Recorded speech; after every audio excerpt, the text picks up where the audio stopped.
Hey everyone, I'm working to hit 1,000 subscribers and I need your help to get there. If you enjoy this content, please hit that subscribe button right now. You know that unsettling feeling of arriving exactly where you've always dreamed of being, only to sense that the door might already be closing behind you. That is the strange, almost cinematic reality surrounding Joey Loperfido right now, and it's a story that feels as dramatic as it is brutally honest. One moment, he's stepping into Major League Baseball with the wide-eyed calm of someone who belongs, and the next, he's at the center of trade conversations that could send him packing before he's even had time to breathe. For a young player, it's thrilling and terrifying in equal measure, and for the Toronto Blue Jays, it's the kind of good problem that keeps front offices awake at night. Loperfido didn't just arrive quietly. He announced himself with numbers that demand attention, an OPS hovering around the .900 mark in his opening stretch, the sort of production that forces broadcasters to pause mid-sentence and scouts to scribble faster in their notebooks. He plays like someone who doesn't know he's supposed to be nervous, moving through big-league pitching with a calm that feels almost borrowed from a veteran. And yet, just as his name begins to echo through Rogers Center, whispers start circulating that his stay in Toronto could be painfully short. The irony is sharp enough to cut. The Blue Jays are winning, not just scraping by, but surging to the top of the American League with the confidence of a team that knows exactly who it is. Winning teams don't usually apologize for having too much talent, but this roster is beginning to creak under the weight of its own depth, particularly in the outfield. When Dalton Varsho edges closer to returning from injury, the numbers simply stop making sense. Too many capable players, too few everyday roles, and suddenly Loperfido's meteoric rise collides head-on with the unforgiving mathematics of roster construction. This is where the game reveals its colder side.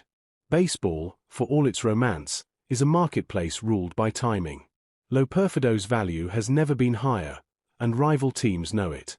He's young, controllable, affordable, and already producing at the highest level. To executives across the league, he doesn't just look like a player, he looks like leverage.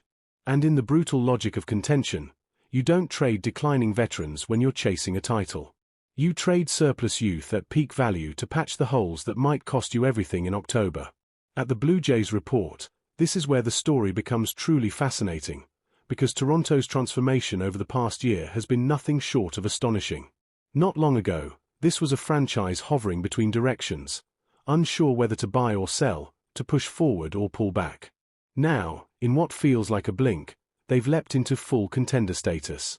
The standings reflect it. The confidence in the dugout confirms it, and the urgency in the front office underlines it. The entry price for upgrades has skyrocketed, and suddenly, Joey Loperfido looks like the golden ticket. He's only 23, earning modest money, and yet delivering immediate impact. That combination is intoxicating to teams hovering on the edge of contention. But for Toronto, keeping him comes with its own risks. Limited playing time can quietly erode development, turning promise into frustration. A young player needs rhythm, repetition, and trust, not sporadic appearances squeezed between established names. Keeping Loperfido might feel emotionally satisfying, but emotionally satisfying decisions don't always win championships. There's also the uncomfortable truth that Loperfido didn't arrive as a cornerstone signing. He was acquired in the Yusei Kikuchi trade, a move that barely raised eyebrows at the time. And yet here he is, threatening to redefine the value of that deal entirely. Baseball has a habit of elevating the unexpected, of turning secondary pieces into center-stage performers, and when that happens, the market reacts swiftly. Other prospects like Alan Rodin and Jonathan Clace hover quietly in the background, but Loperfido has seized the moment, almost accidentally becoming the face of this roster logjam. For him personally, this is a crossroads heavy with emotion. Leaving a team that's leading the American League, a clubhouse buzzing with belief, is never easy. There's comfort in winning, in being part of something bigger than yourself. But there's also danger in being trapped behind depth, in watching opportunities pass by while your prime development years tick away. Somewhere else, there could be a team ready to hand him consistent at-bats, to say, "This is yours, go prove it." Scouts talk about tools, swing paths, and exit velocity, but sometimes the most valuable trait is composure. Around the league, there's quiet admiration for Loperfido's mental maturity. Being traded twice in a short span can rattle even the most confident player, yet he carries himself with an almost unsettling calm. That steadiness hints at something deeper, a resilience that turns raw ability into lasting impact. Careers are often shaped less by talent than by how players respond when the ground shifts beneath their feet. From Toronto's perspective, the dilemma is razor-sharp. Keep him, and you might enjoy flashes of brilliance while other young players stagnate. Trade him, and you risk watching him bloom elsewhere, becoming the name fans bring up years later with a sigh. But you also gain the chance to reinforce weaknesses, to push all your chips into the center of the table while the window is wide open. Championship teams are remembered for their bravery as much as their success.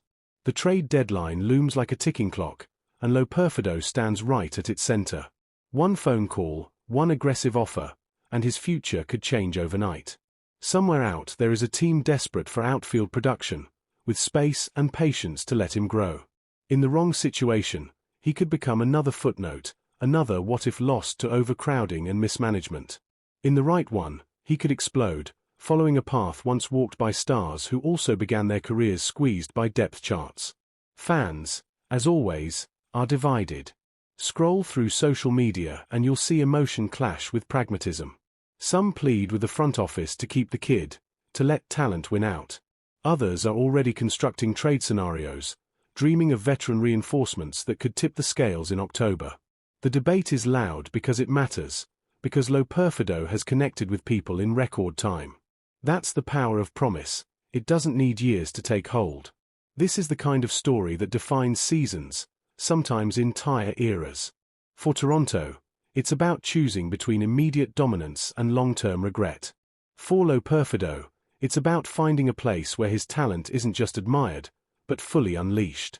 The market doesn't care about fairness, only fit, and fit is about to decide everything. As we always say here at the Blue Jays Report, moments like these reveal the true character of a franchise. The coming days will show whether Toronto holds its nerve or strikes decisively while the value is peaking. If a trade happens, the impact will be instant, reshaping not just lineups, but narratives. If it doesn't, the tension will linger, every at-bat weighted with implication. So now the question is yours to answer. Do the Blue Jays keep Joey Loperfido and gamble on managing the logjam, or do they move him while his stock is soaring and chase something bigger? Let us know your thoughts in the comments, because this is one decision that will be debated long after the deadline passes. If you've enjoyed this deep dive, make sure to like the video, share it with fellow fans, and subscribe to the Blue Jays Report for more sharp, no-nonsense analysis as this dramatic week unfolds.